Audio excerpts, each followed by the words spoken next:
अस्सलाम वालेकुम नाज़रीन, एक महकती और चहकती सुबह के साथ मैं हूं आपका मेजबान हन्नान बुखारी। नाज़रीन, दुआ करते हैं कि आज की सुबह आपके लिए ढेरों खुशियां लेके आपकी चौखट पे आपका इंतजार कर रही हो। इसी दुआ के साथ आज के प्रोग्राम को आगे बढ़ाते हैं। नाज़रीन, गुज़श्ता रात जो है अल्लाह ताला की रहमत शहर फैसाबाद पे बरसी है और इस रहमत के बरसने की वजह से एक अरसा दराज से जो गर्मी की लहर शहर फैसाबाद के अंदर नजर आ रही थी वो टूटती हुई भी नजर आ रही है। आज कदरे दर्जा हरारत जो है वो शहर फैसाबाद का कम है, मौसम खुशगवार है, घरों के अंदर पकवान बनाए जा रहे हैं। आज की सुबह जबरदस्त नाश्तों का एहतमाम घरों के अंदर किया जा रहा है और खासतौर पे शहर फैसाबाद की बात की जाए तो मौसम खुशगवार होने की वजह से जहां पे लज्जत भरी चाय जो है वो घरों के अंदर बनाई गई, उसी के साथ साथ बहुत सारे घरों के अंदर पकौड़े और समोसों का भी एहतमाम किया जा रहा है क्योंकि ब्रेकफास्ट अब कर लिया गया है और स्नैक्स जो हैं वो घरों के अंदर तैयार किए जा रहे हैं। तो लोग जो हैं वो काफी खुश हैं। उनका कहना है कि पिछले चंद दिनों से गर्मी बहुत ज्यादा थी शहर फैसाबाद के अंदर, उसकी वजह से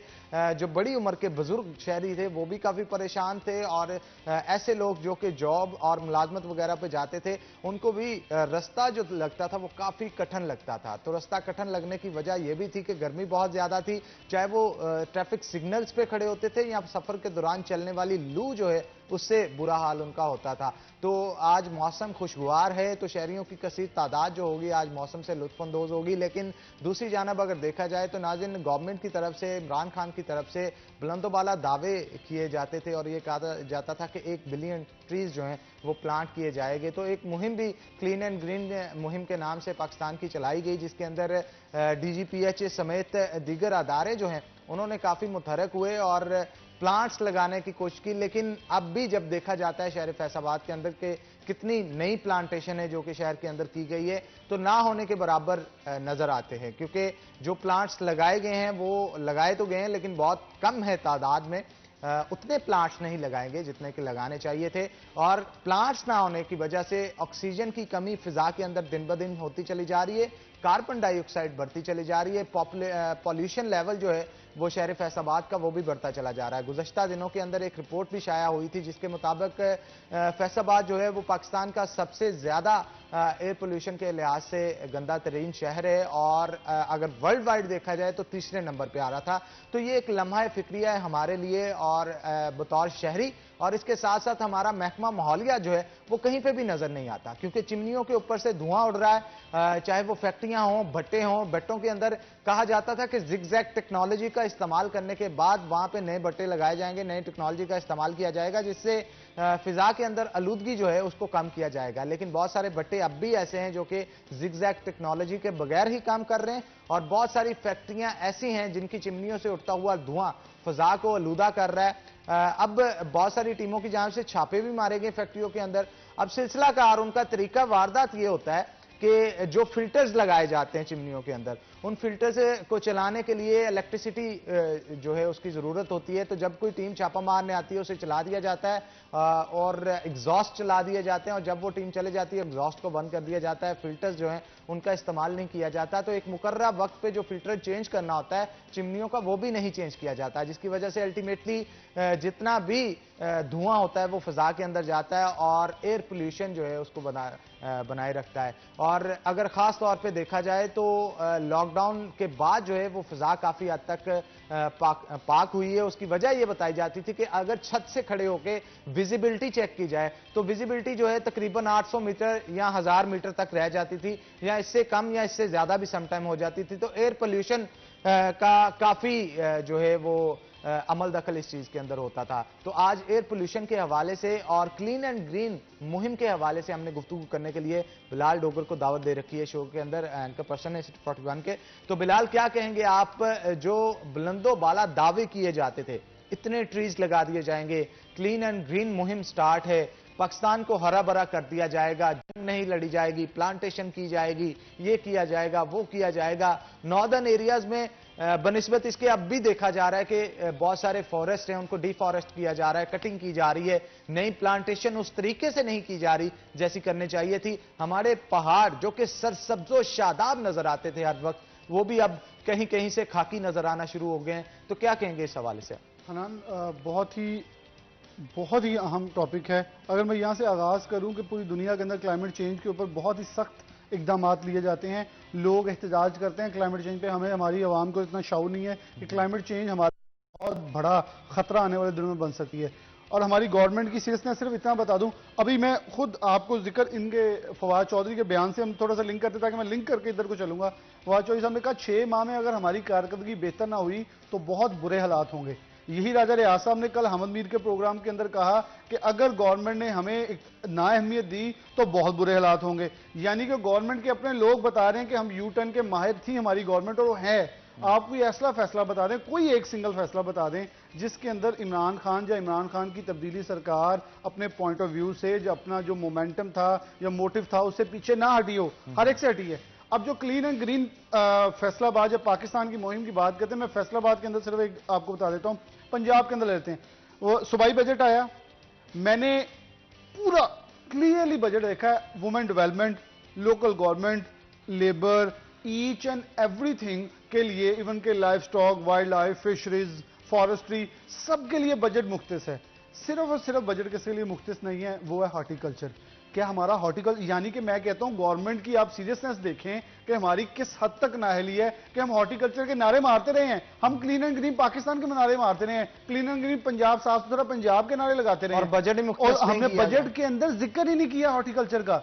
ये नून लीग का रविश भी थी, मैं किसी को क्रेडिट इसलिए दूंगा, सब एक जैसे थे, क्योंकि इनका मेयार। और ये देखें, हमारी असम्बलियों में मोर देन 50% से ज्यादा एग्रीकल्चरिस्ट बैठे हैं। ये उनके लिए शर्म का बायस है, बहुत बड़ी शर्म है कि एक एग्रीकल्चर, एक फार्मर को ये अहमियत नहीं पता कि दरख्त की अहमियत क्या है, उसे ये नहीं पता कि फसलों की, जब फसलों के लिए एग्रीकल्चर में आ जाता है उसके लिए बजट होगा।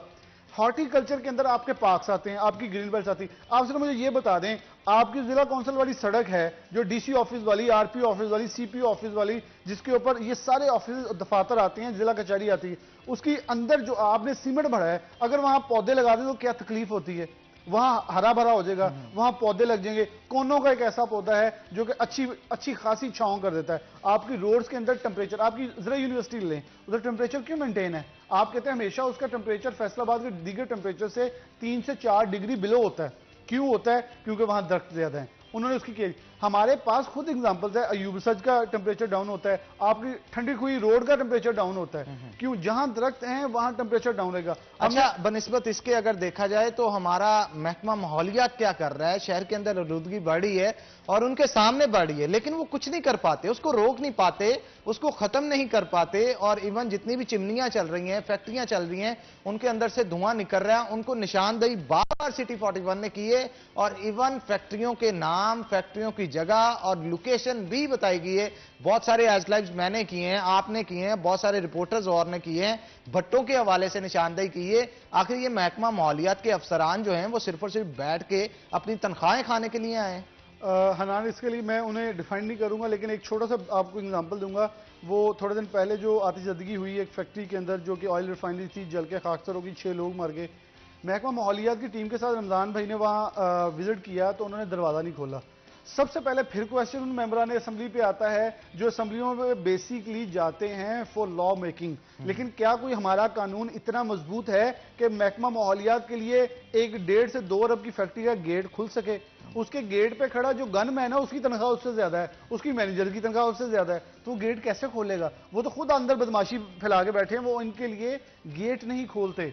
जो वो गेट नहीं खोलते तो ये जाके कैसे चेक एंड बैलेंस कर सकेंगे कि अंदर एनवायरमेंटल? लेकिन इनके पास ये फैसिलिटी तो मौजूद होती है कि पुलिस का सहारा लिया जा सके, लेकिन अगर वो उनका सहारा ही नहीं लेंगे, उनको कहेंगे नहीं, निशानदेही नहीं करेंगे, तो फिर किस तरह से? आपने भी प्रोग्राम किए होंगे, हमारी पुलिस को जब लेके जाते हैं ना, वो ऑलरेडी पहले अगर बता देना हमें यहाँ रेड करना है, वो पहले बता भी देते हैं आगे कि आप यहाँ से गायब हो जाइए, टीम हमारे साथ आ रही है। ये आपने भी एक्सपीरियंस किया है, मैंने भी किया है। हमारे वो अब्दुल मनान है, मुजरिम कौन के एंकर, वो बेबहार ऐसी बेशुमार बार ऐसी एग्जाम्पल सेट कर चुके हैं कि जब पुलिस को बताते हैं ऑलरेडी आगे जो लोग हैं वो प्रिपेयर्ड होते हैं और वो सब कुछ गायब कर देते हैं। तो हम किस पे इत्मीद करें? हमारे अदारों के अंदर इतने सारे फ्लॉज हैं कि हमने ठीक करने वाले जो लोग मुंतखब करके दिए उन्होंने कभी ठीक करने की कोशिश नहीं की। वो हमेशा एक आउट ऑफ द वे और लॉफुल एक्टिविटी की बजाय अनलॉफुल एक्टिविटी की तरफ जाते हैं। अच्छा, इसमें वजारत का कितना अमल दखल है? वजारत और सेक्रेटरी जो है वो हमारी सूबाई माहौलियात की, उसको इसके ऊपर एक्शन लेना चाहिए कि इस चीज को किस तरह से तरतीब दिया जाए या किस तरह से ठीक किया जाए।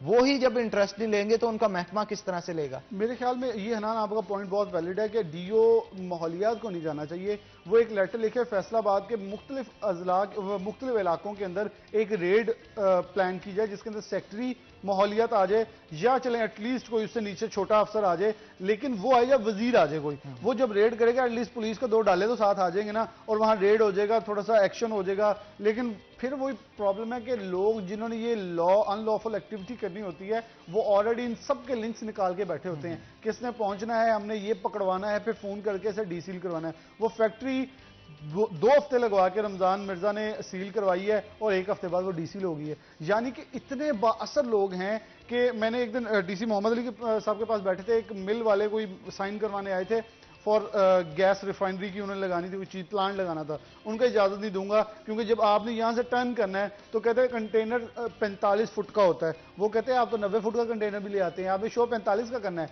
लेकिन उस वक्त उतरते किसने नापना है कि ये इतने लंबा कंटेनर उतर है। वहां जो 7 बिल्डिंग होंगी, 7 बाजार होंगे, गलियां, आप सब कुछ तबाह करके जाएंगे।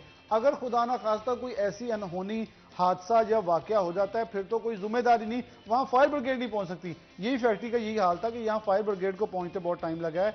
जहां वो थे वहां आग बुझाने के कुछ भी हालात, क्योंकि आग बुझाने का कोई भी हालात मौजूद हो एटलीस्ट आप कवर अप कर लेते हैं। तो ये सारी चीजों ने हमारी माहौलियात को डिस्टर्ब किया मिलके। अच्छा, ट्रैफिक के हवाले से क्या कहेंगे? ट्रैफिक में बहुत सारी गाड़ियां ऐसी होती हैं जो कि धुआं छोड़ती जा रही होती हैं, उनका चालान भी नहीं किया जाता, और अगर किया भी जाता है तो वो दोबारा रोड के ऊपर आ जाते हैं। कोई मौसर हिकमत अमली सीटीओ फैसलाबाद की जानब से जाहिर नहीं की गई, जिसकी वजह से एक बड़ी तादाद में जो गाड़ियां हैं जो कि पोल्यूशन, एयर पोल्यूशन कॉज कर रही हैं, वो रोड्स के ऊपर मौजूद हैं और अभी भी पोल्यूशन को फैला रही हैं। तो इसके लिए कोई हिकमत अमली इनको बनानी चाहिए ताकि माहौल जो है वो आलूदा होने से बचाया जा सके। कल chamber of commerce and industries में मैं एक मीटिंग देख रहा था, हमारे चैनल पे चल रही थी कि सरदार आसिफ साहब वहां गए हैं। मुझे ये समझ नहीं आ रहा कि वहां गए क्यों थे, वो निकले ही ना बाहर। तो आपका रेलवे स्टेशन चौक सिग्नल बंद पड़े हैं, आपके चनाब क्लब चौक का सामने वाला सिग्नल खराब है। ये हमें पता है जो डेली रूटीन में हम चल रहे हैं, मतलब ये शहरियों को पता चल गया है कौन कौन सा सिग्नल आपका कचहरी बाजार का सिग्नल जो कि बिल्कुल सिटी ऑफिस के साथ मौजूद है, वो हमेशा से ही बंद है। वो बंद है। आप चले जाएं, आपका एग्रीकल्चर यूनिवर्सिटी वाला सिग्नल जो है उसके 2 पॉइंट्स खराब हैं। आप जिधर चले जाएं, जीसी यूनिवर्सिटी के चौक का सिग्नल खराब है, अमीनपुर चौक का सिग्नल खराब है, ठीक है ना। इस तरह के बहुत सारे सिग्नल्स हैं जो कि पार्शियली या मुकम्मल तौर पे गैरफाल हो चुके हैं। इसलिए मैं इन पे बहस करना भी अपने लिए थोड़ी सी तौहीन समझूंगा कि इनको शायद असर नहीं होना। ये ट्रैफिक वार्डन्स के लिए भी शर्मिंदगी का बाइस बनते हैं ऐसे ऑफिसर जिनके बारे में उनके बड़े ऑफिसर्स ने ये लिखा था कि he is not capable for the full seat. ये अफजाल अहमद कौसर साहब जो कि आरपीओ सरगोदा रहे हैं, ये उन्होंने जो फैसलाबाद सीपीओ रहे, उन्होंने फुल फ्लेज स्टेटमेंट लिख के दी थी इनके ऊपर कि ये इसके कैपेबल नहीं है। लेकिन चले वो मरहूने मिन्नत जिन्होंने लगा दी, अल्लाह उनका भी भला करे और इनको भी हदायत दे दे। तो आप आरटी सेक्रेटरी को सबसे पहले पकड़ें जो गाड़ी आरटी सेक्रेटरी से फिटनेस सर्टिफिकेट लेके आती है। मोटरवे पुलिस से जब मैंने प्रोग्राम के अंदर ये पूछा ये गाड़ियां यहाँ कैसे आती, वो कहते हैं हम तो ये सवाल करते हैं आरटी सेक्रेटरी ये गाड़ी निकलने कैसे देता है। सरकारी अड्डों से गाड़ियां निकलती हैं, वो अगर फिटनेस सर्टिफिकेट उसके पास होता है और वो जाके एक बुरे हादसे में कम अज कम कमोबेश 20-30 लोगों की जान के लिए वो बाले जान, जैसे वो टोबा वाली मोटरवे के ऊपर अभी M4 पर थोड़े दिन पहले एक हादसा हुआ, टायर उसके निकल गया एक्सीडेंट। कौन फिटनेस सर्टिफिकेट दे रहा है इन गाड़ियों को? ये बेबहावा ऐसी चीजें हो चुकी कि खुदारा ऐसे ऐसे घिनौने मजाक हमारे मुआशरे के साथ मत करें, हमारी आवाम के साथ मत करें कि आप एक गाड़ी को चेक किए बगैर उसको फिटनेस सर्टिफिकेट 1 साल के लिए दे देते हैं। बिल्कुल, उनको चेक करना चाहिए और चेकिंग के बाद ही रोड्स पे आने की इजाजत देनी चाहिए। तो नाज़रीन इसी के साथ ब्रेक लेंगे, लेकिन ब्रेक से पहले बिलाल आपका बहुत शुक्रिया, आप शो के अंदर आए और अपनी इंफॉर्मेशन जो है वो हमें और अवाम को दी, तो आपका बहुत शुक्रिया। नाज़रीन एक ब्रेक लेंगे, ब्रेक के बाद दोबारा हाजिर होते हैं, कहीं मत जाइएगा, हमारे साथ रहिएगा।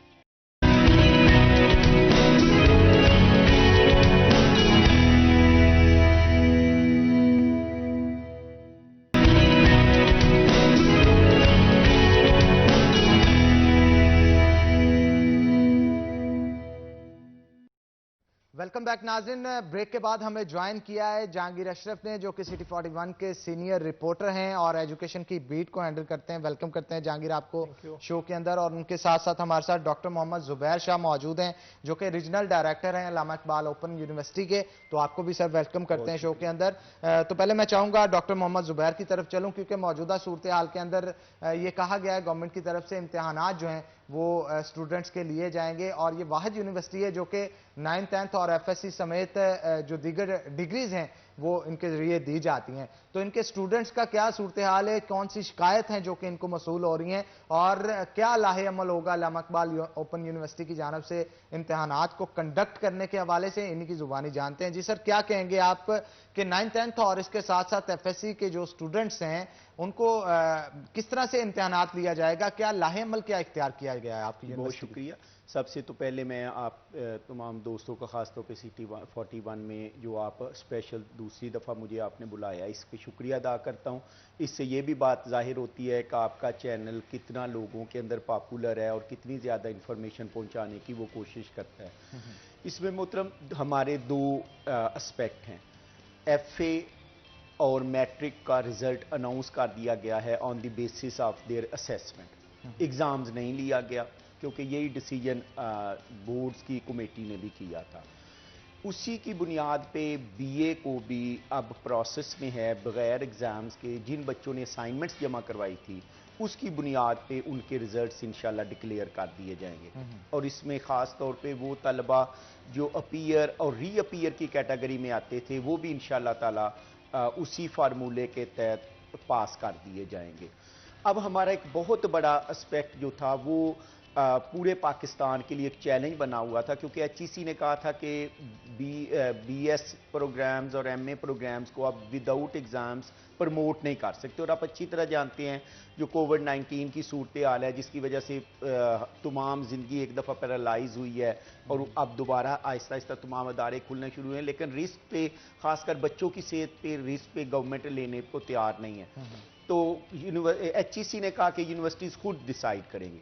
तो अल्हम्दुलिल्लाह ज़ियाउल क़य्यूम साहब की सरबराही में, हमारे VC साहब की सरबराही में ये बहुत बड़ा एक इनिशिएटिव लिया गया कि एग्ज़ाम्स हम हेल्ड करेंगे और एग्ज़ाम्स ओपन बुक की बुनियाद पे लिए जाएंगे। उसको हमने टेक्निकल टर्म में हम उसे ETA कहते हैं, एंड टर्म असेसमेंट।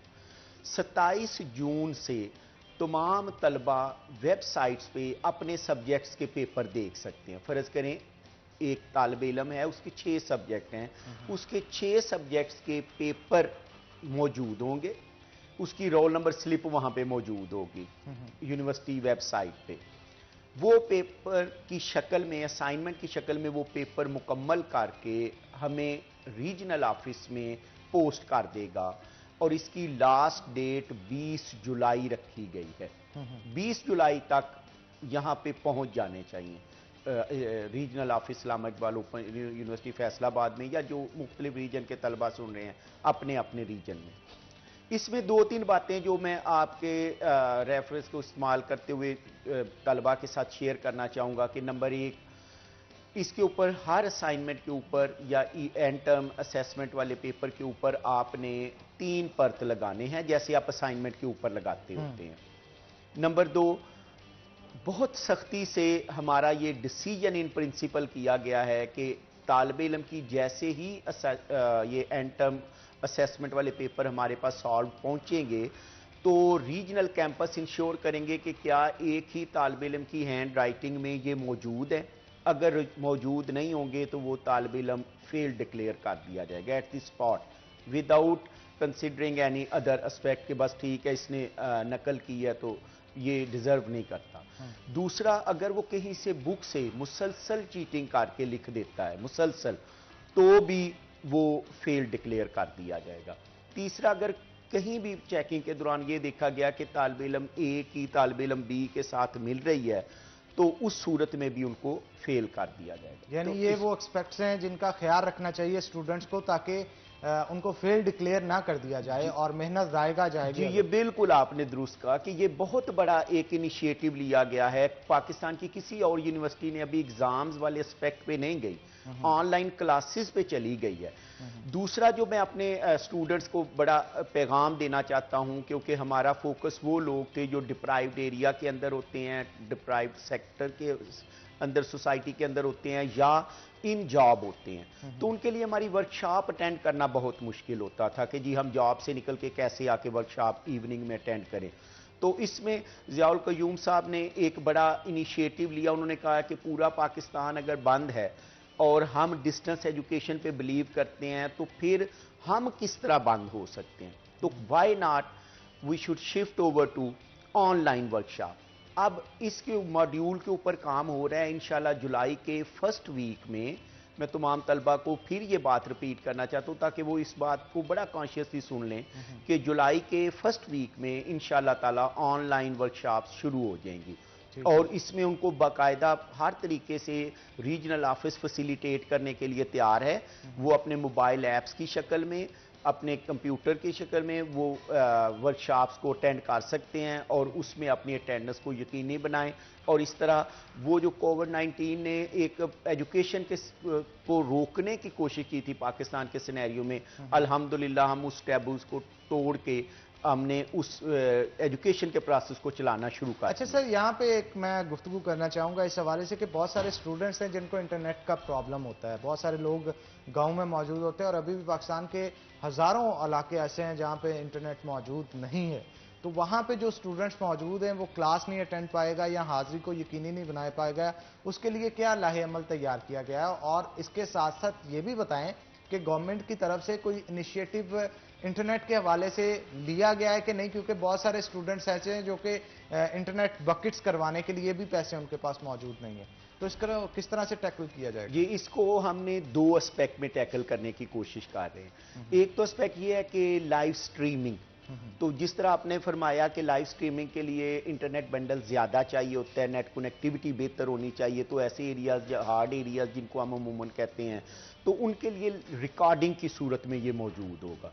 तो जब भी उन्हें वो फैसिलिटी अवेलेबल होगी वो उसको अवेल कर लेंगे। तो ये दोनों एस्पेक्ट हमने इसमें सामने रखते हुए कि हमारा स्टूडेंट किसी तरह भी टेक्नोलॉजी की वजह से एजुकेशन से दूर ना हो।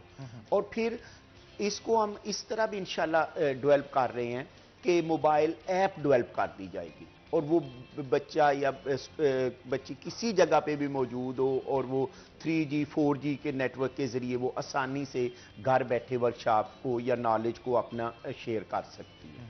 जी, बहुत और गवर्नमेंट की तरफ से, जैसे आपने फरमाया, गवर्नमेंट की तरफ से मैं कहूँगा कि इस गवर्नमेंट ने बड़ा अच्छा स्टेप लिया था जो ई स्कूलिंग या ई टेलीकास्ट के कंसेप्ट के साथ लिया गया कि छोटी क्लासों से लेके FSC तक प्रोग्राम्स PTV ने शुरू कर दिए और ये सारा हमारा नेटवर्क है। आपको सुन के ये खुशी होगी कि अच्छा, आपने सिलेबस उसके साथ मैच किया, क्योंकि आपके भी जो FA के स्टूडेंट्स हैं या 9th 10th के स्टूडेंट्स हैं, अगर उनके भी लेक्चर्स इसी तरह चलवा दिए जाएं टीवी पे या जो चल रहे हैं उनके साथ आपका सिलेबस कुछ मैच कर दिया जाए, तो ऐसे लोग जो कि घरों पे गांव के अंदर बैठे हैं, इंटरनेट नहीं है फैसिलिटी उनके पास, वो वहां से अकोमोडेट हो सकते हैं। जी, सिलेबस के बारे में मैं आपको फरमाऊं कि अमूमन चारों सूबों का सिलेबस डिफरेंट होता है क्योंकि करिकुलम विंग अपने अपने होते हैं। तो ओपन यूनिवर्सिटी का एक अपना लेड डाउन सिलेबस है, क्योंकि हमारी बुक्स की खसूसियत ये होती है कि टीचर दरमियान में मौजूद नहीं है, स्टूडेंट है और बुक है। दरमियान में टीचर की जरूरत को पूरा करने के लिए हम बुक लिखने का तरीका और रखते हैं, जबकि बाकी स्कूल्स या सिस्टम के अंदर टीचर चूंकि क्लास के अंदर खड़ा है तो उसके नेचर डिफरेंट होती है। बिल्कुल, नेचर डिफरेंट होती है और तरीकाकार भी डिफरेंट होता है। इसलिए कोशिश ये होती है कि जो डिस्टेंस रख के पढ़ रहे हैं लोग, उनको किताब इस तरह की फराहम की जाए कि उनको पढ़ने में ज़्यादा मुश्किल ना हो सके। जहांगीर के साथ गुफ्तगू करेंगे, लेकिन एक छोटी सी ब्रेक के बाद, तो नाज़रीन कहीं मत जाइएगा, हमारे साथ रहिए।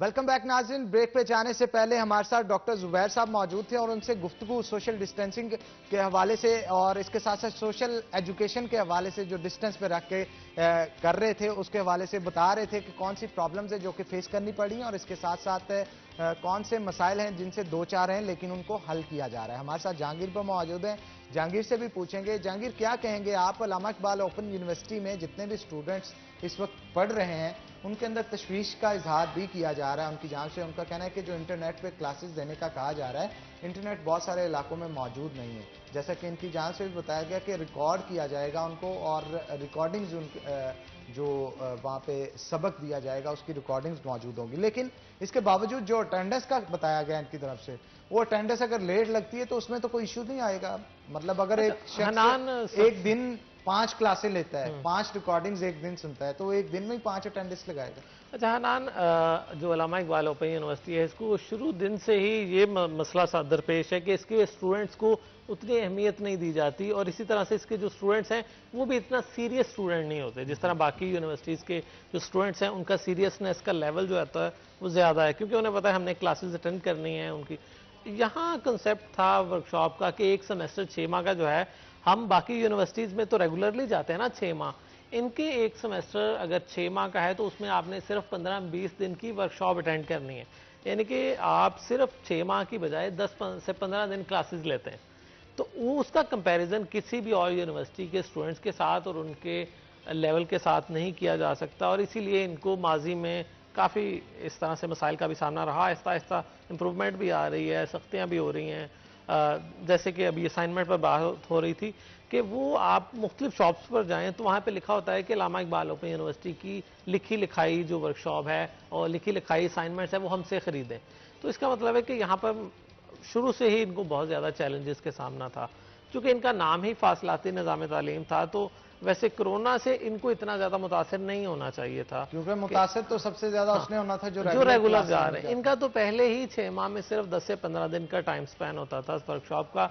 अब मेरा ख्याल है ये निजाम को डिस्टर्ब किए बिना उसी तरह रन कर सकते थे जैसे लास्ट ईयर किया गया। हाँ, क्योंकि इनकी तादाद भी कोई इतनी ज्यादा नहीं कि अगर आप एक वर्कशॉप में अगर पहले आप 40 बच्चे को बिठा रहे हैं तो सोशल डिस्टेंसिंग के तहत अगर ये करना चाहे हुकूमत भी अलाउ करे तो आप एक क्लास में 20 बच्चों को बिठा के वर्कशॉप भी करवा सकते हैं 10 दिन की, क्योंकि ये सारे बच्चे मैच्योर होते हैं। इनमें वो बच्चे तो नहीं है जो हमारे स्कूल का डर होता है कि जनाब वहाँ पे SOPs पूरे नहीं होंगे, वहाँ पर बच्चे डिस्टेंसिंग रखेंगे। अगर आप 20 स्टूडेंट्स की वर्कशॉप करें तो उनको एक रूम में इजीली टैकल किया जा सकता है। लेकिन ये हुकूमत की अपनी पॉलिसी है कि आप कहीं भी स्टूडेंट गैदरिंग नहीं कर सकते, जिस पर अब अल्लामा इकबाल ओपन यूनिवर्सिटी जो है ये भी जा रही है ऑनलाइन सिस्टम की तरफ, क्योंकि तमाम यूनिवर्सिटीज़ एक तो इस इंतज़ार में थी कि शायद ये कोविड जल्दी ख़त्म हो जाए, दोबारा से तदरीसी सरगर्मियाँ तालीमी इदारे बहाल हों, वहाँ पर जो स्टूडेंट्स हैं उनका आना जाना शुरू हो। लेकिन जैसे जैसे टाइम गुजर रहा है अब चूँकि इसकी अवेयरनेस भी बढ़ती जा रही है और हुकूमत अभी तक डिसाइड नहीं कर पा रही। कल भी ट्वीट था वज़ीर तालीम मुराद रास का कि अभी तक स्कूल कॉलेज यूनिवर्सिटियाँ खोलने की कोई तारीख नहीं है। जो भी ऐसी तारीख सोशल मीडिया पे चल रही है वो सिर्फ अफवाह है और फेक न्यूज़ है।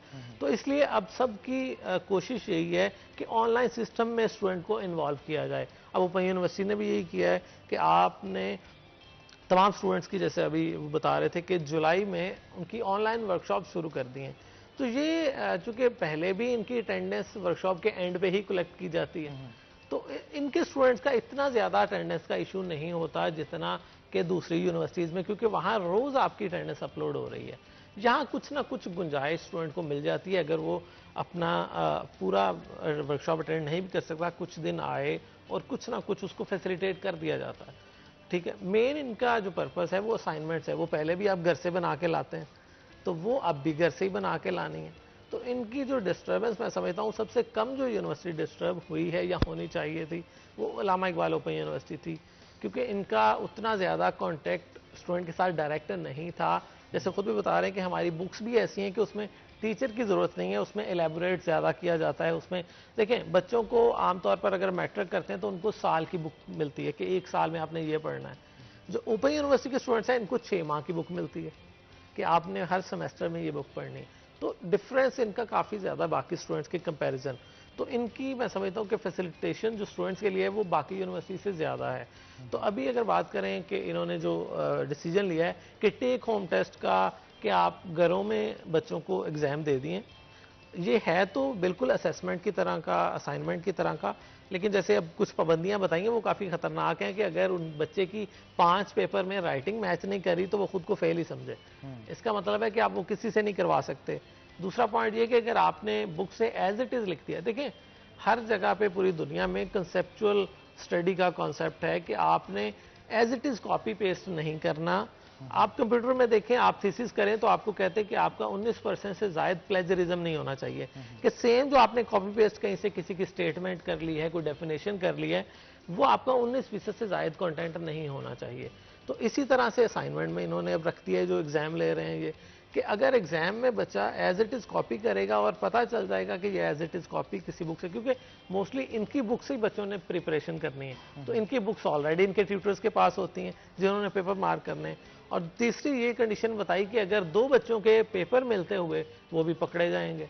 तो इसलिए स्टूडेंट्स को बड़ा मोहतात हो के, देखिए आपको घर पे पेपर करने की इजाज़त सिर्फ इसलिए मिल गई है कि कोविड-19 है, आपको आपकी जान को खतरे में डालकर किसी एग्जाम सेंटर में नहीं बुलाया जा रहा, लेकिन आपको कहा जा रहा है कि आप ईमानदारी से आप 15-20 दिन ले लें, लेकिन इसको समझ के क्वेश्चंस को उसको समझ के करें पेपर को।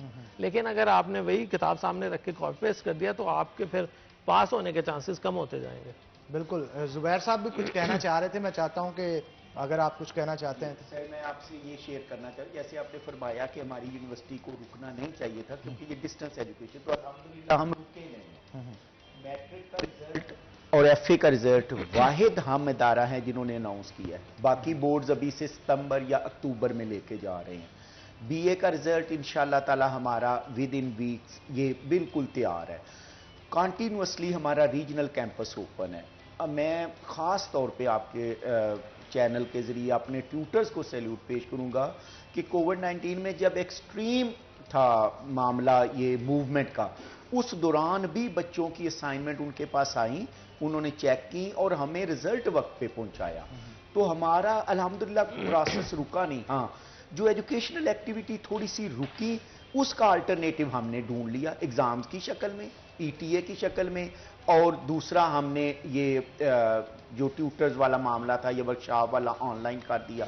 अब आपको सुन के ये भी खुशी होगी कि मैट्रिक, एफए, बीए, एमए के ट्यूटर्स अलाट होना शुरू भी हो गए हैं, बच्चों को घरों में मैसेज पहुंचना शुरू हो गए कि अगला सेमेस्टर हमारा फुल फ्लेज स्टार्ट हो गया। तो ये अल्हम्दुलिल्लाह हमारी बहुत बड़ी एफर्ट है हमारी एडमिनिस्ट्रेशन की कि हमने तलबा को तालीम के साथ जोड़े रखा है इस सिलसिले इस दौरान, और उन्हें किताब से अलहदा नहीं होने दिया। जहांगीर से मैं ये पूछना चाहूंगा, जहांगीर किस तरह की शिकायत मौसूल हो रही हैं अल्लामा इकबाल ओपन यूनिवर्सिटी के स्टूडेंट्स की जानब से, जिसकी वजह से वो कह रहे हैं कि अगर ये मामला हल हो जाए तो हम बेहतर तरीके से लर्निंग कर सकते हैं, कोई शिकायत मौसूल हुई इन दिनों? अच्छा हनान, अल्लामा इकबाल ओपन यूनिवर्सिटी से सबसे बड़ी जो शिकायत हर स्टूडेंट को रहती है, वो हमारे साथ एक कॉलर है, कॉल ले लेते हैं, इसी बात को कंटिन्यू करेंगे लेकिन इस कॉल के बाद। अस्सलाम वालेकुम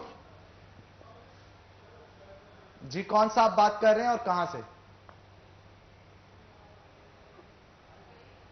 मेरा ख्याल है कॉलर तक हमारी आवाज नहीं पहुंच पा रही, तो मैं चाहता हूं आप बात को कंटिन्यू करें अपनी को। अच्छा हनान, जो ओपन यूनिवर्सिटी से शिकायत होती है तमाम स्टूडेंट्स को, वो सबसे ज़्यादा ये शिकायत मिलती है कि जनाब हमें जो डाटा इनकी तरफ से फराहम किया जाता है हार्ड फॉर्म में, जैसे असाइनमेंट्स हैं और बुक्स हैं और बाकी चीज़ें जो भी यूनिवर्सिटी प्रोवाइड करती है, क्योंकि सारा डाक का निज़ाम है और आपको पता है कि डाक हमारे यहाँ बड़ी बदनाम है कि वो आप, चूंकि जब से एक तो पहले जब डाक का निज़ाम होता था वो भी आपको पता है कि कई दिन बाद चीज़ें मिलती थी, जैसे ख़त लिखने वाला वाक़यात और इस तरह की चीज़ें, तो जो किताबें हैं वो भी अक्सर ऐसे मिलती थी कि तब तक उनका आधा टाइम गुजर चुका होता था। तो अभी भी स्टिल डाक के हवाले से सबसे ज़्यादा शिकायत यही है कि कुछ को असाइनमेंट्स लेट मिलती हैं, कुछ को बुक्स लेट मिलती हैं, कुछ को मिलती ही नहीं है। ऐसी शिकायत हमारे साथ एक कॉलर मौजूद है, कॉल ले लेते हैं। अस्सलाम वालेकुम जी। अस्सलाम वालेकुम सर। जी वालेकुम अस्सलाम, कौन बात कर रही हैं और कहां से? मैं फरनाबाद से फरा बोल रही हूँ।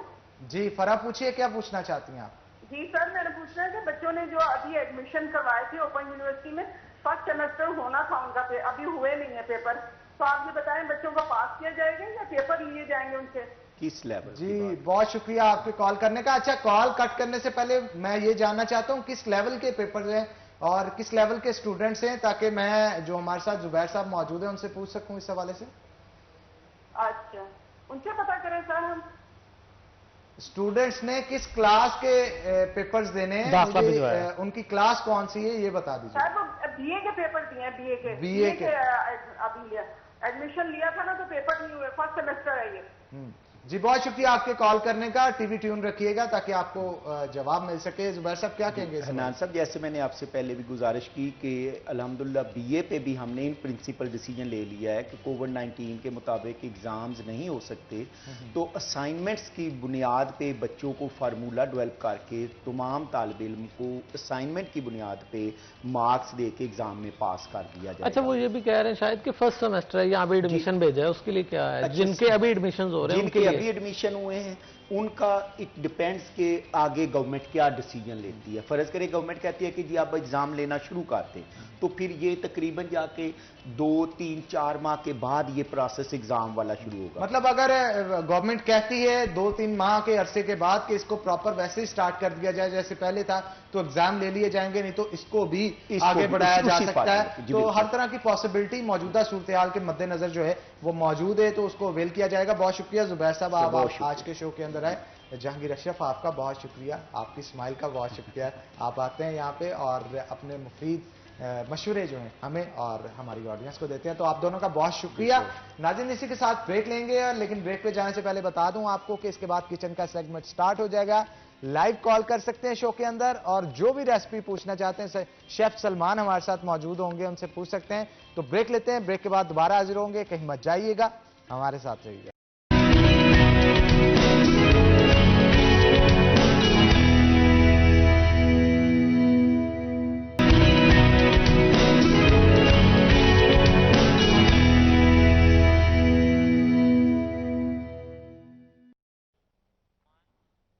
वेलकम बैक नाज़रीन। अगर आप चाहते हैं कि आपकी शख्सियत को 4 चांद लगे तो उसके लिए आपका हेयर स्टाइल और ड्रेसिंग बेहतरीन होना चाहिए। इसलिए अगर आप चाहते हैं कि मेरे जैसा हेयर स्टाइल बनवाएं तो जनाह कॉलोनी में आइडियल बेकरी की फ्रंट पे प्राइम हेयर क्लब मौजूद है, वहां पे आप ऐसा हेयर स्टाइल बना सकते हैं। और इसके साथ साथ अगर बेहतरीन आप ड्रेसिंग चाहते हैं तो ये ड्रेसिंग जो है वो लिबास वालों की जानिब से की गई है, जो कि उनकी आउटलेट मौजूद है सूसा रोड फैजान मदीना चौक पे, और आप वहां जा सकते हैं, मनपसंद कपड़े खरीद के अपनी शख्सियत को 4 चांद लगा सकते हैं। तो नाज़रीन, फेवरेट सेगमेंट किचन स्टार्ट हो चुका है। शेफ सलमान हमारे साथ मौजूद होंगे। चलते हैं किचन की जानिब और देखते हैं कि आज क्या बनाया जा रहा है किचन के अंदर, क्योंकि आज मौसम भी सुहाना है। तो सुहाने मौसम में शेफ सलमान हमारे साथ मौजूद हैं और सुहानी डिशेस बनाई जाएंगी।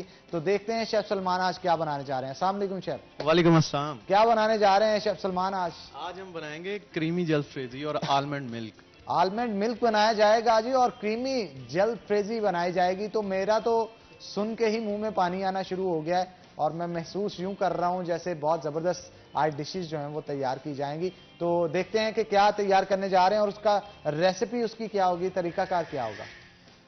सबसे पहले जलफ्रेजी 2 टाइप की होती है, एक रेड जलफ्रेजी और एक वाइट जलफ्रेजी। जो वाइट जलफ्रेजी है वो क्रीमी जलफ्रेजी होती है, जो रेड जलफ्रेजी है वो रेड स्पाइस के साथ बनती है। अच्छा, इसके इंग्रेडिएंट्स आपको बताता जाऊं। सबसे पहले आपने चिकन ले लेना है, चिकन की जूलियन कटिंग कर लेनी है, ये मैं आपको दिखा दूं। इसकी जूलियन कटिंग कर ली है। उसके बाद हमें वेजी चाहिए, कैप्सिकम, टमाटो और ऑनियन, इन सब की भी हमने जूलियन कटिंग ही कर ली है। अच्छा, जूलियन कटिंग क्यों की जाती है? इसकी ये डिश की डिमांड है? नहीं, इसमें आप क्यूब कटिंग भी कर सकते हैं, पर जूलियन ये है कि बहुत प्यारी लगती है, वो उसकी ना एक लुक बहुत अच्छी आती है, प्रेजेंटेशन बेहतर हो जाती है। अच्छा, कैप्सिकम का मैं बता दूं, रात को मैं कैप्सिकम के बारे में पढ़ रहा था। हम नॉर्मली हमें इस चीज का पता नहीं है। जो कैप्सिकम 2 टाइप की होती है, एक मेल और एक फीमेल। आपने इस चीज को नोट किया होगा कि कैप्सिकम हम लेते हैं, किसी की वो नीचे वाली कार्नर होती हैं वो 3 होती हैं, किसी की 4 होती हैं। जिसकी 3 होती हैं वो मेल होती है, जिसकी 4 होती हैं वो फीमेल होती है। जो मेल होती है, जो भी हमारी हंडिया वगैरह बनती है उसमें वो 3 कॉर्नर वाली ऐड होती है, क्योंकि वो थोड़ी सी तुर्श और अपना कच्ची होती है, इसी वजह से, ताकि हम उसको कंप्लीट बना सकते हैं। जो फीमेल होती है 4 कॉर्नर वाली, ये ज्यादातर सैलेड में यूज होती है, ये हल्की सी ना स्वीट होती है। हाँ, ये बहुत अच्छी इंफॉर्मेशन है जी जो शेफ सलमान दे रहे हैं। और ये वो इंफॉर्मेशन है जो कि कोई और शेफ नहीं आपको देगा। तो मैं चाहता हूं शेफ आप कंटिन्यू करें, क्योंकि इससे लोग मुस्तफीद होंगे, उनको पता चलेगा कौन सी डिशेज हैं और किस तरह से तैयार की। क्योंकि हम घर में जब बनाते हैं ना तो अक्सर देखते होते हैं हंडिया मीठी हो जाती है। उसकी वजह यही है कि हम मतलब वो वाली यूज कर लेते हैं, उसमें उसका वो टेस्ट होता है। बेसिकली जो वो कैप्सिकम है ना, ये सैलेड वगैरह के लिए होती है। इसको हम हल्का सा बॉईल करके या हल्का सा सौते करके भी यूज कर सकते हैं। जो 4 कॉर्नर वाली होती है, जो 3 वाली होती है, ये हंडिया में यूज होती है क्योंकि ये बिल्कुल कच्ची होती है, इसको हमने पकाना होता है। अच्छा, शो के अंदर लाइव कॉल भी कर सकते हैं, कोई रेसिपी अगर आपने पूछनी है शेफ सलमान से तो आपकी स्क्रीन के ऊपर नंबर चल रहा है, आप लाइव कॉल करके शो में शेफ सलमान से रेसिपी पूछ सकते हैं। और कोई भी चीज आपने घर के अंदर तैयार करनी हो, चाहे वो फास्ट फूड हो, जंक फूड हो, पिज्जा हो, बर्गर हो या फिर कॉन्टिनेंटल डिशेज हो, तमाम चीजों के हवाले से शेफ सलमान से इंफॉर्मेशन ली जा सकती है। तो अब मैं चाहता हूं इसे कंटिन्यू किया जाए और बताई जाए रेसिपी के हवाले। इसका मैं मेथड अब आपको बता देता हूँ। सबसे पहले आपने ऑयल ले लेना, ऑयल पैन में डाल के उस गार्लिक और जिंजर को सोते कर लेना। सोते करने के बाद हमने प्याज को चॉप करके रखा हुआ है, ये मैं आपको दिखा दूं। प्याज को चॉप करके रखा हुआ है, थोड़ा सा प्याज, एक प्याज को चॉप कर लेना। उसके बाद हमने इसको भी सौते करना। सौते करने के बाद हमने जो हमारा चिकन है, हमने इसको चिकन में ऐड कर देना। अच्छा, चिकन का मैं बता दूं, चिकन को आपने ना 15 से 20 मिनट पहले थोड़ा सा दही और सॉल्ट लगा के रख देना है, मैरिनेट करके रख देना है। उसके बाद जब हमारा ये अच्छा, प्याज को ये देख लेना है कि ज्यादा ब्राउन ना हो, इसको व्हाइट ही हमने रखना है। ये सोते हो जाएगा, हमने अपने चिकन को साथ ही फ्राई करना, इसके अंदर ऐड कर देना और सोते करना शुरू कर देना। उसके बाद हमने इसमें स्पाइसेस ऐड करने हैं। स्पाइसेस इसमें ब्लैक पेपर, चिकन पाउडर और साल्ट ही ऐड होगा, इसके अलावा और कुछ भी नहीं ऐड होना, क्योंकि ये व्हाइट कराई है, इसमें और दूसरी चीजें कोई ऐड नहीं होगी। उसके बाद हमने इसको फ्राई कर लेना, फिर इसमें डालना है दही।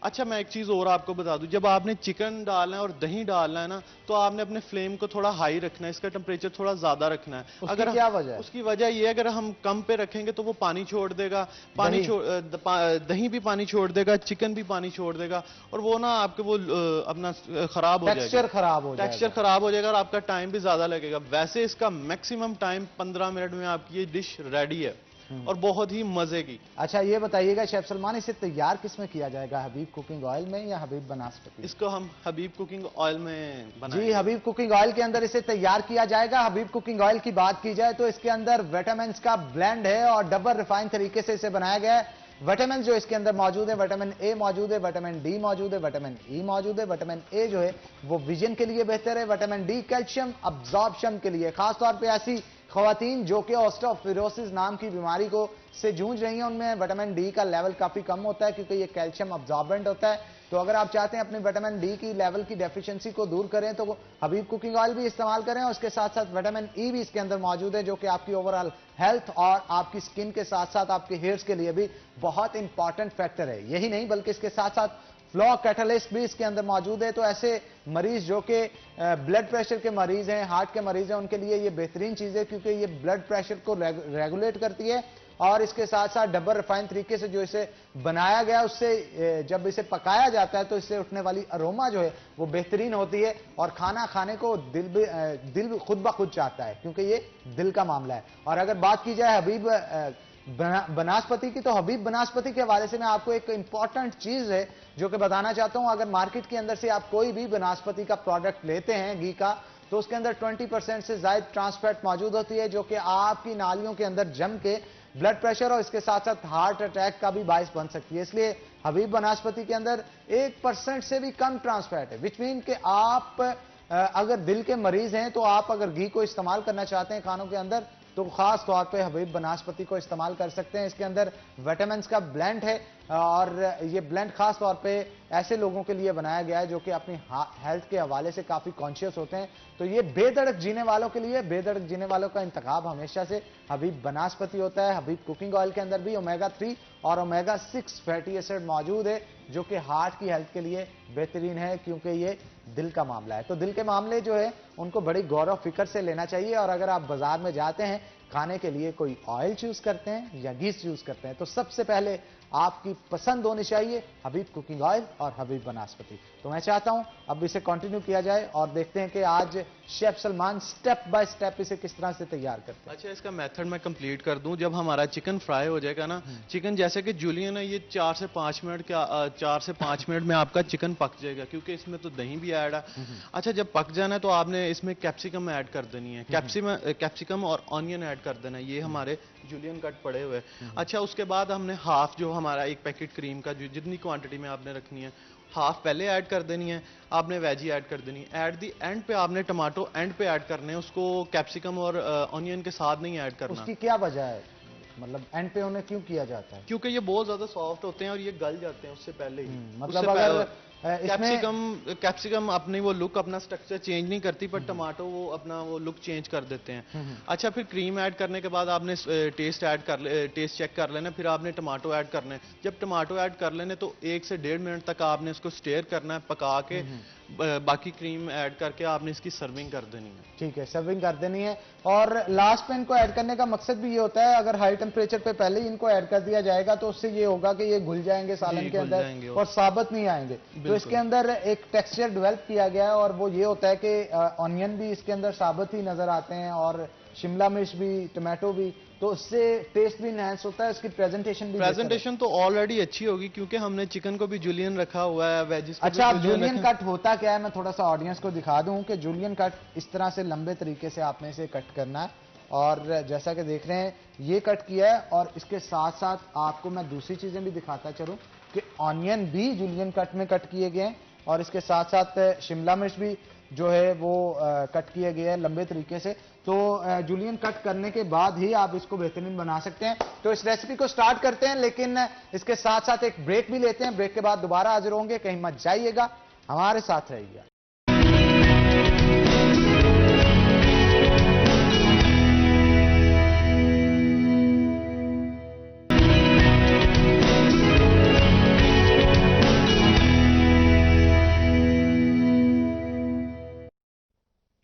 वेलकम बैक नाजरीन। ब्रेक पे जाने से पहले शेफ सलमान हमारे साथ मौजूद थे और आज जो जलफ्रेजी तैयार की जा रही है इसकी रेसिपी उनकी जानिब से बताई जा रही थी। जूलियन कट किया जाएगा और कौन कौन से इंग्रेडिएंट्स हैं जो कि इस्तेमाल किए जाएंगे, ये तमाम चीजें बताई जा रही थी। लेकिन मैं शेफ सलमान की तरफ दोबारा जाना चाह रहा हूं। उसकी वजह यह है कि एक रेसिपी रह गई थी जो इन्होंने बताई नहीं, वो थी आलमंड मिल्क की। तो आलमंड मिल्क भी आज बड़ा यम्मी सा तैयार किया जा रहा है हमारे किचन के अंदर। तो मैं चाहता हूं शेफ सलमान आलमंड मिल्क की रेसिपी भी बताएं और किस तरह से इसे तैयार किया जाएगा, इस हवाले से भी थोड़ा सा बता दें।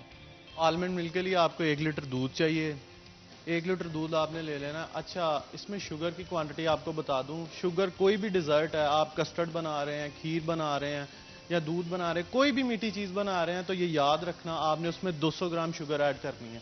200 ग्राम शुगर ऐड करेंगे तो ना आपकी शुगर कम होगी ना ज्यादा होगी। पर लीटर 1 लीटर दूध में या 1 लीटर कोई भी स्वीट डिश है उसमें 200 ग्राम शुगर ऐड होगी। अच्छा, रेसिपी इसकी बता देता हूँ। दूध को हमने पहले बॉईल करने के लिए रख देना है। उसके बाद हमने इसमें 1 किलो दूध में 200 ग्राम खोया ऐड करना है, 200 ग्राम चीनी ऐड कर देनी, शुगर ऐड कर देनी है, 2 से 3 हमने इलायचियां डालनी है। इसके बाद हमने इसको हल्की आंच पे पकने के लिए रख देना और ध्यान रखना है इससे नजर हटानी नहीं, क्योंकि दूध बहुत जल्दी बॉयल हो जाता है। इसके बाद हम रेडी हो जाएगा। जब अगर आपके पास टाइम है तो आपने इसको हल्की आंच पे ज्यादा से ज्यादा देर के लिए पकाना है ताकि वो थिक स्ट्रक्चर आना चाहिए उसका। अगर आपके पास टाइम कम है तो आप अच्छी तरह इसको बॉईल करके 15 से 20 मिनट के लिए, उसके बाद आप कॉर्नफ्लोर ऐड करके इसको हल्का सा थिक कर सकते हैं। ठीक है, थिक किया जाएगा। ये रेसिपी थी जी, और जब ये तैयार हो जाएगा तब हम आपको दिखाएंगे भी कि किस तरह से। इसके बाद हमने इसकी गार्निश कर देनी है आलमंड के साथ। आलमंड को हमने चॉप कर लेना या आप क्रश कर लेना। वो आपने जब दूध ठंडा हो जाएगा, आपने दूध को ठंडा कर लेना, आपने तब उसमें वो अपना आलमंड ऐड कर लेना। आलमंड ऐड कर लेने जी, तभी तो इसे आलमंड मिल्क कहा जाता है। खोया भी ऐड होगा, बादाम भी होंगे, तो बादामों वाला दूध जो है वो तैयार किया जा रहा है। मेरे तो मुंह में पानी आ रहा है। मैं चाह रहा हूँ जल्द से जल्द शो खत्म हो जी, इसे ट्राई भी किया जाए किस तरह का बनेगा। और शेफ सलमान अगर बना रहे हैं तो बेहतरीन ही बनेगा। तो हमें ब्रेक के बाद गेस्ट हैं, उन्होंने ज्वाइन किया है, आपका तारफ इनका करवाता चलो। हमारे साथ राना मुजाहिद अली खान साहब मौजूद हैं जो कि ओलंपियन है और साबिक जनरल सेक्रेटरी हैं पाकिस्तान हॉकी फेडरेशन के। तो हॉकी की मौजूदा सूरत हाल के हवाले से गुफ्तगू करेंगे इनके साथ। क्या कहेंगे मुजाहिद साहब, एक वक्त था पाकिस्तान का डंका बजता था हॉकी के मैदानों में, लेकिन मौजूदा सूरत हाल में कोविड-19 से पहले, कोरोना वायरस से पहले अगर देख लिया जाए, तब भी सूरत हाल कोई मजीद बेहतरी की तरफ जाती हुई नजर नहीं आ रही थी। एक दौर था कि बेहतरीन प्लेयर जो हैं वो जनरेट किए जाते थे हॉकी के हमारे मैदानों से, लेकिन अब वो कम होते हुए दिन ब दिन नजर आते हैं। आखिर क्या वजह है? इसकी एक वजह तो नहीं है, इसकी काफ़ी वजह है जो मैं आपको थोड़ी सी शेयर कर देता हूँ। जी जी।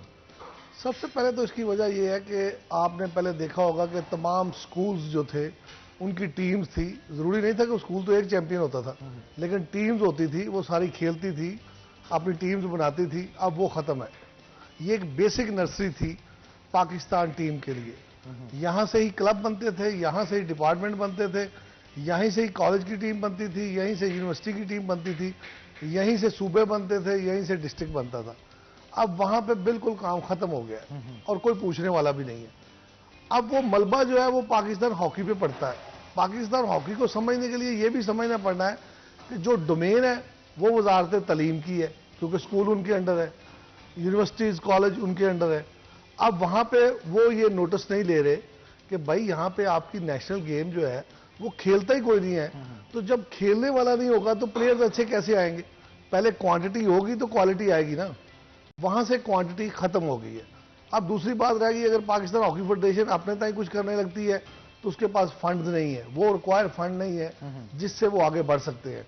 अगर वो कुछ करने लगते हैं तो हमारे ओलंपियंस करप्शन का रौला डाल के वो उस काम को भी खराब कर देते हैं, ताकि एक हॉकी का जो थोड़ा सा भी नाम रहता है ना वो भी खत्म हो जाए। यानी फेडरेशन का और ओलंपियंस का आपस में एक पेज पे नहीं है, इसी वजह से ऐसे होता है?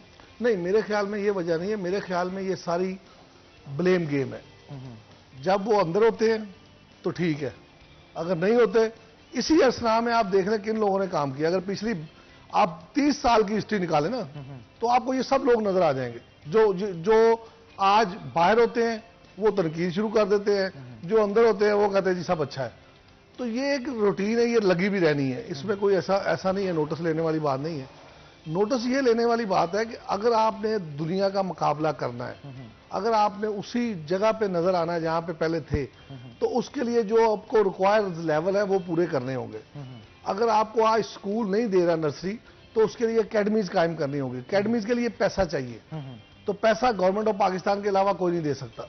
ना इस वक्त पाकिस्तान में इतने तगड़े स्पॉन्सर मौजूद हैं कि कोई स्पॉन्सर करे, वो हुकूमत पाकिस्तान का ही काम है। लेकिन किसी हद तक किया भी जाता है, क्योंकि अगर इससे पहले जो कमिश्नर फैसलाबाद थे जावेद महमूद भट्टी, या फिर उनसे पहले थे आसिफ साहब, उनकी जानब से इनिशिएटिव लिया गया था और हमारे जो मुखैर हजरात थे, हमारी सिटी के जो बिजनेसमैन थे, उनकी जानब से गोजरा के अंदर भी हॉकीज जो हैं वो डिस्ट्रीब्यूट की गई थी और इनसाइड सिटी भी बहुत सारे प्लेयर्स के अंदर हॉकीज डिस्ट्रीब्यूट की गई थी। तो किसी हद तक तो इनकी जानब से इमदाद की जाती है, लेकिन बात आ जाके फिर वही रह जाती है कि गवर्नमेंट इसके अंदर कितना रोल प्ले करती है। अब गवर्नमेंट अगर रोल प्ले नहीं करेगी, उस तरह से फंड्स मुहैया नहीं करेगी, तो कौन से प्लेयर हैं जो कि अपना काम छोड़ के आके हॉकी खेलेगा और किस तरह से अपने घर वालों का पेट पालेगा? और रही बात गवर्नमेंट की, तो कोरोना वायरस से पहले कितनी इमदाद कर रहे थे, अब कोरोना वायरस के बाद तो मुआशी सूरत हाल बिल्कुल बदल चुकी है। तो इसके बाद तो फिर एक लंबे अरसे तक यही सोचा जाएगा कि हॉकी जो खेल है वो मादूम हो जाएगा। देखिए, जैसे आपने पहले बात की ना आसिफ साहब की, मैं उस वक्त मौजूद था।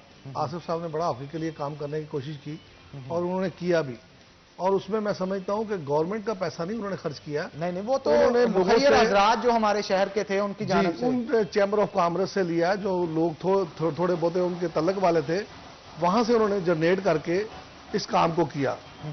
उसके बाद आप भट्टी साहब ने भी आगे एफर्ट की और हमने भी उसके साथ मिलकर ये एफर्ट की, और अल्लाह के फजल करम से ये जो मौजूदा कमिश्नर है इशरत अली साहब, इनके साथ भी मिलकर हमने एफर्ट की और जिसमें हम कामयाब हुए। उसमें मैं बता भी देता हूं आपको कि जो फैसलाबाद का हॉकी स्टेडियम है वो बिल्कुल डेड हो चुका था, क्योंकि उसकी आस्ट्रो ट्रफ बिल्कुल खत्म हो चुकी है। तो उसके लिए एक बाहर जो था वो 5 साइड टूर्नामेंट, 5 साइड ग्राउंड बनाया जा रहा था, जिसकी हमने मुखालफत की कि पूरी ग्राउंड हमारी छोड़ के आप 5 साइड ग्राउंड बनाने जा रहे हैं। वो भी एक लंबा चौड़ा मंसूबा था, लेकिन शुक्र है अल्लाह का कि मैं समझता हूँ डीजी पंजाब जो अदनान अरशद औलख साहब हैं और स्पोर्ट्स मिनिस्टर हैं, उन्होंने इसको टेकअप किया और इस पे उन्होंने हमारी बात को मान लिया, और अल्लाह के फजल करम से अब वो भी ग्राउंड जो है वो फुल बाहर बनेगी।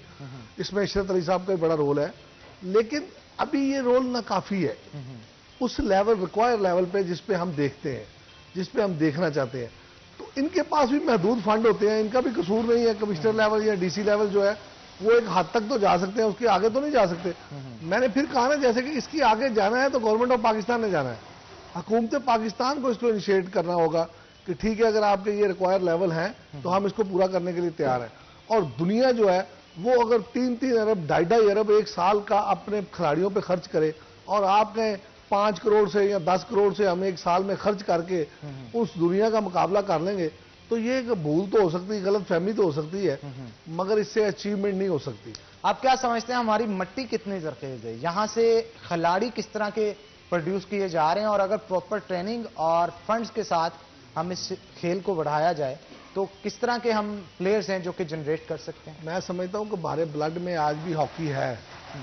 आज भी हम अगर चाहें तो हॉकी ऊपर आ सकती है, लेकिन उसके लिए फिर मैं बार बार कहूंगा कि कुछ लोग अफेयर्स में नहीं रहे, मैं अफेयर्स में रहा हूं। मुझे पता है कि एक टूर्नामेंट का 3 से 3.5 करोड़ रुपए आज खर्चा है, बल्कि ये 50 रुपए बढ़ गया डॉलर का रेट, तो इससे आप समझ लेंगे 4 करोड़ रुपए आप चलेंगे। आप कहेंगे 4 करोड़ रुपए दिया अभी कुछ नहीं हुआ, तो 4 करोड़ एक टूर का खर्चा है। अगर आपकी टीम जाती है, सिर्फ national team, grass root level पे नहीं है, कोई सूबों के लेवल पे नहीं है, कोई डिस्ट्रिक्ट लेवल पे नहीं है, ये समझना होगा हमें कि हमें इसके लिए क्या लेवल, क्या रिक्वायर्ड लेवल चाहिए। अच्छा, वैसे देखा जाए तो हमारा सियालकोट जो है वो हॉकीज बना के एक्सपोर्ट कर रहा है, इतना कुछ कर रहा है, लेकिन इसके बावजूद हमारे मुल्क के अंदर जो है वो सूरत हाल इससे बदतर से बदतर होती चली जा रही है। हमारे अपने प्लेयर्स जो हैं उस तरह से एक्सपोजर उनको नहीं मिल पा रहा जैसे कि दुनिया के प्लेयर्स को मिल पाता है। इसी गुफ्तगू को आगे बढ़ाएंगे, लेकिन एक छोटे से ब्रेक के बाद। तो नाज़रीन, एक ब्रेक लेते हैं, ब्रेक के बाद दोबारा हाजिर होते हैं। कहीं मत जाइएगा, हमारे साथ रहिएगा।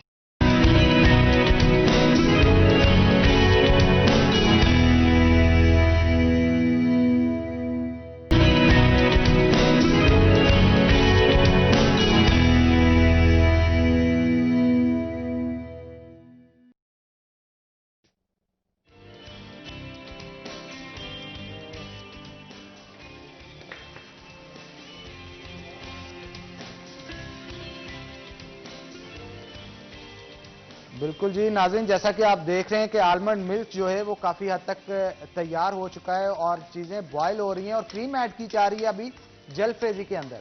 तो क्रीम जो है वो ऐड की जा रही है और अभी हमारे जो शेफ सलमान हैं क्रीम ऐड करने के बाद इसे मिक्स कर रहे हैं, जो जलफ्रेजी तैयार की जा रही है। और तैयार जलफ्रेजी जो है उसकी महक काफ़ी अच्छी लग रही है और रोमा जो उठ रहा है उससे काफ़ी दिल ललचा रहा है मेरा। और क्रीम ऐड करने के बाद इसका टेक्सचर भी आप चेंज होता हुआ देख सकते हैं।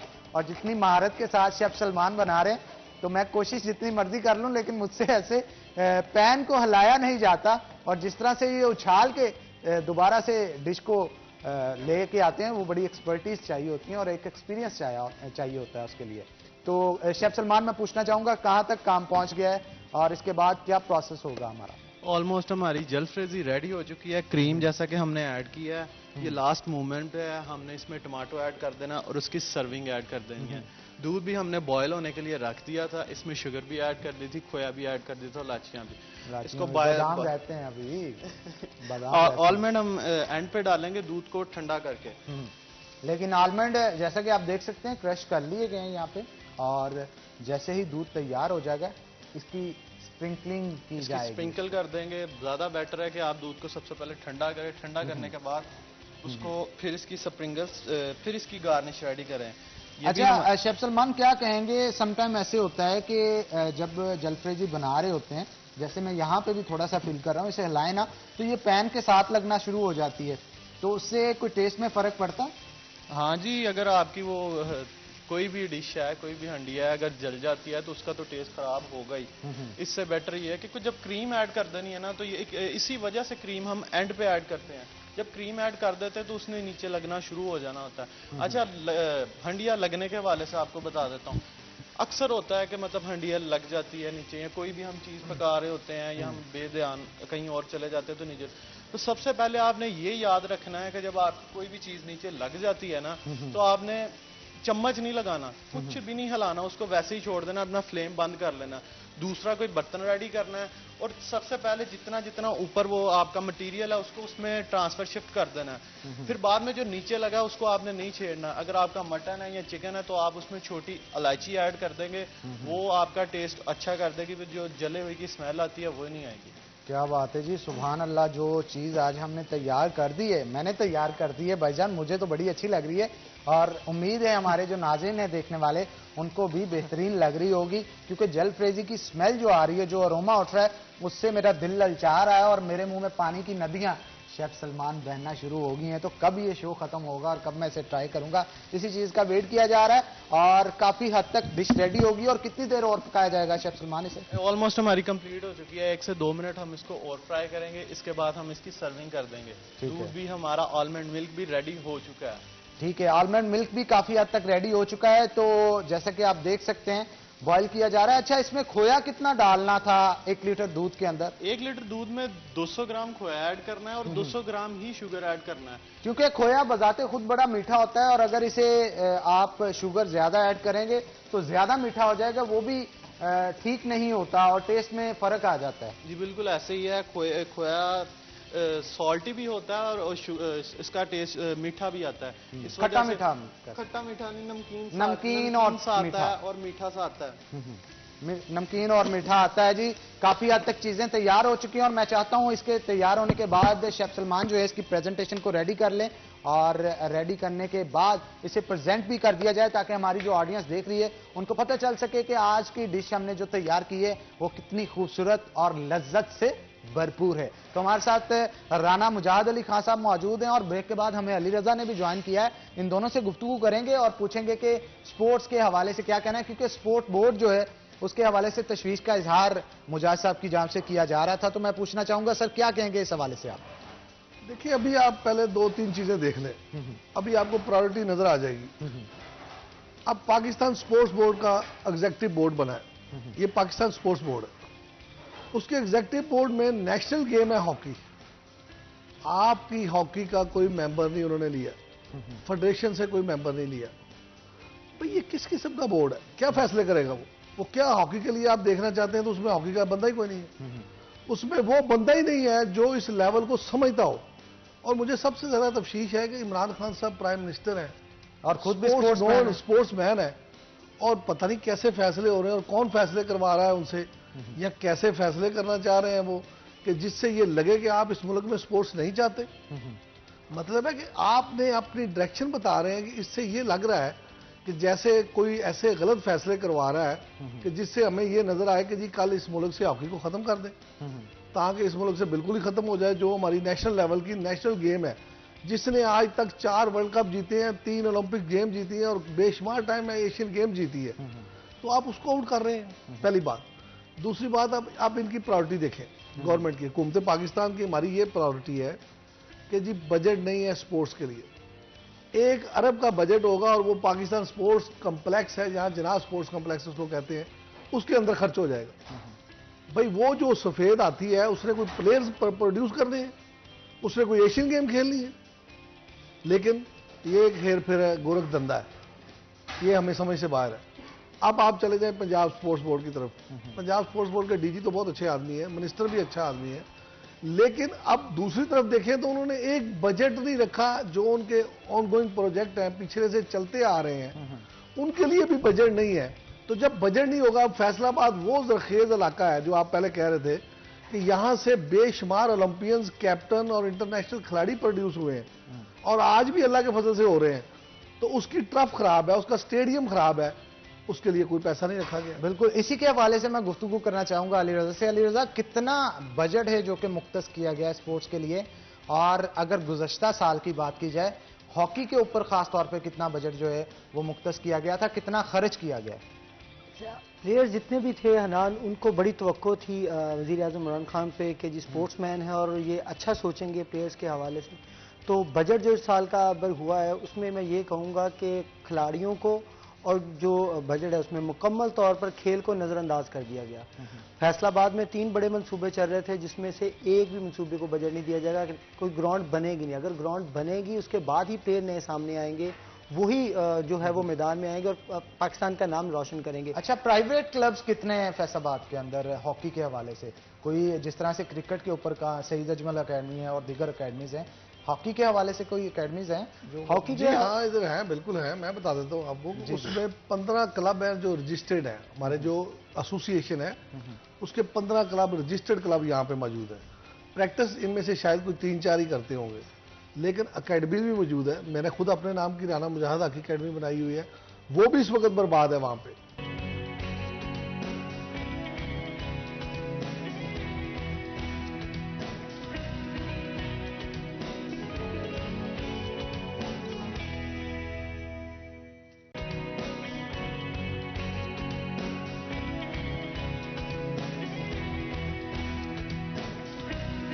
बाहर से बाहर निकाल दिया गया है, जहाँ पे जाता नहीं वहाँ पे गधे बांधे हुए हैं, बिल्कुल बुरा हाल है उस ग्राउंड का।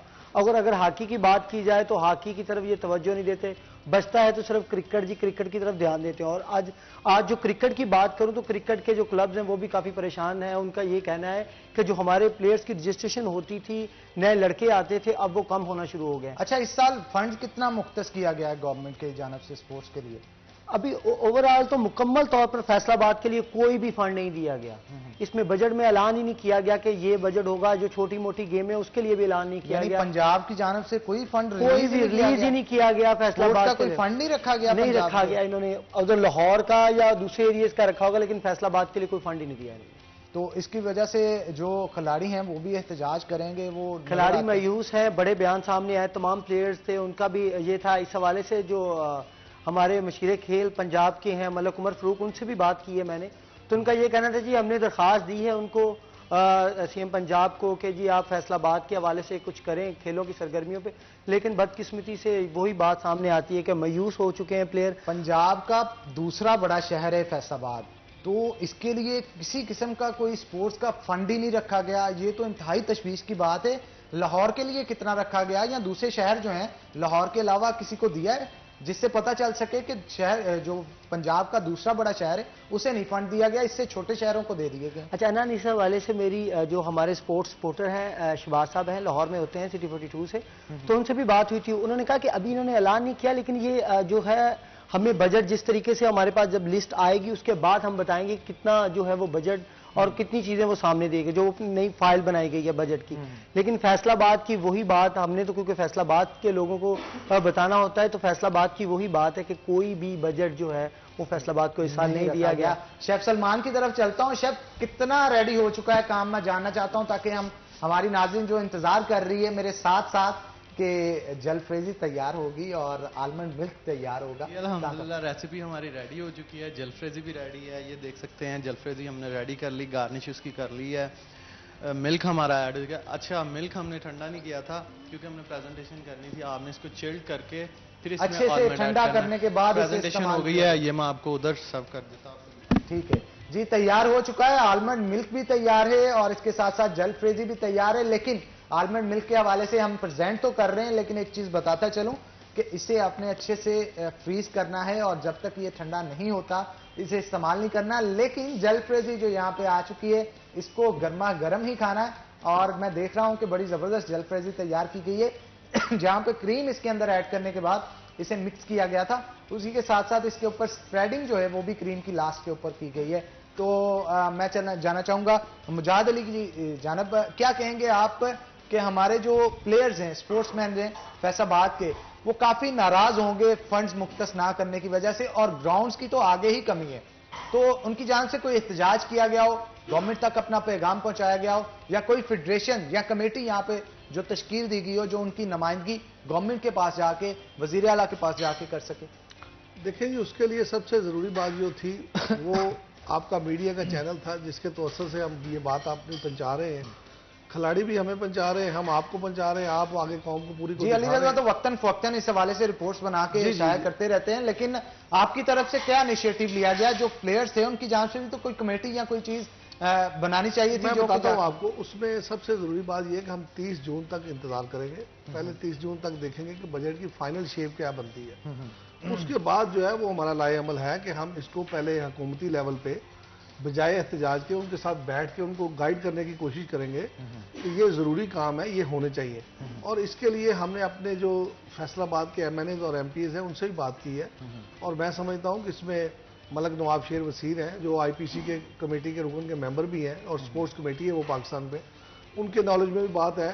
शकील शाहिद साहब हैं और ये बहुत ज़्यादा इंटरेस्ट लेते हैं जो हमारे MP हैं शकील शाहिद। शकील शाहिद तो काफ़ी अवामी MP हैं और इन हवाले से चाहे वो अवाम के मसाइल हों या इसके साथ साथ स्पोर्ट्समैन के मसाइल हों, उनको काफी संजीदगी से लेते हैं। उसमें क्योंकि वो मेरे साथ खुद खेले हुए हैं, हॉकी खेले हुए हैं, तो मेरे यानी शकील शाहिद भी हॉकी के प्लेयर हैं। जी यस, शकील शाहिद बड़ा एक्टिव हॉकी के प्लेयर थे और उनके फादर जो थे वो बड़ा अच्छे शौक से देखते थे। वो दोनों भाई जो नीचे हैं छोटे, रियाज शाहिद जो उनके वालिद थे, जी, और जो वही शाहिद और जो तौहीद है, दोनों ये भी हॉकी के प्लेयर हैं और वही शाहिद की जॉब भी हॉकी की वजह से पुलिस में है। अच्छा, यानी ये वो स्पोर्ट्समैन के कोटे में गए। जी, तो इसका मतलब वो काफी अच्छे प्लेयर। जी, उसमें वो बात भी समझते हैं। अभी उन्होंने बहरहाल बॉडी बिल्डिंग के भी शकील शाहिद ने इधर टूर्नामेंट किया, बड़ा अच्छा किया उन्होंने, और उसमें मैं समझता हूँ कि वो गाए बगाए इस चीज को समझते भी हैं। हमने उन तक भी ये बात पहुंचाई है कि आप इस बात को टेकअप करें कि ये गलत बात है। स्पोर्ट्स जो है इस मुल्क में जरूरी है, इस सूबे में जरूरी है, इस शहर में जरूरी है, और आप जैसे स्पोर्ट्समैनों के होते हुए ये बजट ऐसे पास हो जाए तो ये गलत है। पहली तो हमारी कोशिश ये है, अगर नहीं होगा तो फिर हम CM लेवल और PM लेवल तक, दोनों तक ये बात, खिलाड़ियों की जो मीटिंग्स है वो हो गई है, हम ये बात उनके आगे रखेंगे कि यहाँ इस मुल्क से स्पोर्ट्स बंद कर दें। तो यहाँ इस मुल्क को जो फैसिलिटीज चाहिए, जो खिलाड़ियों को सहूलतें चाहिए, और जो आपका खिलाड़ी आज रुल रहा है उसको आप बचाएं। अच्छा, कोरोना वायरस से पहले की बात की जाए, इनको कितना बजट दिया जाता था? जो फर्स्ट क्लास का हॉकी का प्लेयर था, सेकंड क्लास का था, इनको कितने पैसे प्रोवाइड किए जाते थे गवर्नमेंट की तरफ से? क्या वो इनफ होते थे कि वो अपने घर का सर्कल चला सकें? बिल्कुल भी नहीं इनफ है। और ये मैं समझता हूँ, मैं दोबारा आपको कहूंगा कि मुझे नहीं समझ आती कि कौन इस वक्त इमरान खान साहब के पास बैठा हुआ है जो ये बातें उनको समझा रहा है। और भाई एक ही तो सबसे बड़ा जरिया था खिलाड़ी का कि वो डिपार्टमेंट है, डिपार्टमेंट सपोर्ट करता है। गवर्नमेंट ऑफ पाकिस्तान ने तो कभी भी सपोर्ट नहीं किया, और गवर्नमेंट ऑफ पाकिस्तान के बिहाफ पे ही आपको डिपार्टमेंट मिल जाता है।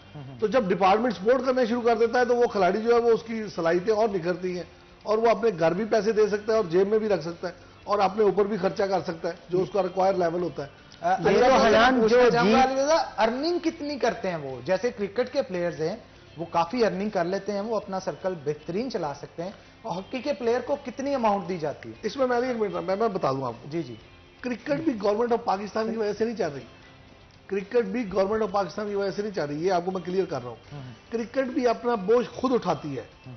वो अल्लाह के फजल से कोई ऐसा काम हो गया हुआ है कि इंटरनेशनल क्रिकेट काउंसिल से उनको पैसा मिलता है, या वो अपनी सीरीज खेलते हैं तो वो पैसा जनरेट कर लेते हैं, अदरवाइज उनको गवर्नमेंट ऑफ पाकिस्तान कुछ नहीं देती। अब हॉकी को गवर्नमेंट ऑफ पाकिस्तान को देना है, ये मैच्योर गेम है, वो प्रोफेशनल गेम है। अब अली आप बता दें। जी, बस शो का अली क्योंकि खत्म हो चुका है, मैं माजरत चाहूंगा क्योंकि दोबारा अगर हम शो के अंदर आपको मदऊ करेंगे और इसी गुफ्तगू को आगे भी बढ़ाएंगे, क्योंकि मसाइल इस कदर ज्यादा हो चुके हैं कि इनको सारी रात भी और सारा दिन भी गुफ्तगू करते रहे तो कम पड़ जाएंगे। और हुकूमत को चाहिए, इमरान खान को चाहिए, उनके लिए मैसेज है, पैगाम है हमारे स्पोर्ट्स के जितने भी जवान हैं उनकी जान से कि खुदारा अब होश के नाखून लें, इन तमाम मसाइल को दूर किया जाए, क्योंकि आप खुद भी स्पोर्ट्समैन रह चुके हैं, इसलिए बहुत सारे लोगों को बहुत सारी उम्मीदें हैं आपसे। तो इसी के साथ नाज़रीन, आज के प्रोग्राम से अपने मेजबान हन्नान बुखारी को दीजिए इजाजत। इंशाल्लाह कल होगी आपसे मुलाकात, तब तक के लिए अल्लाह ताला आपका हामी और नासिर हो।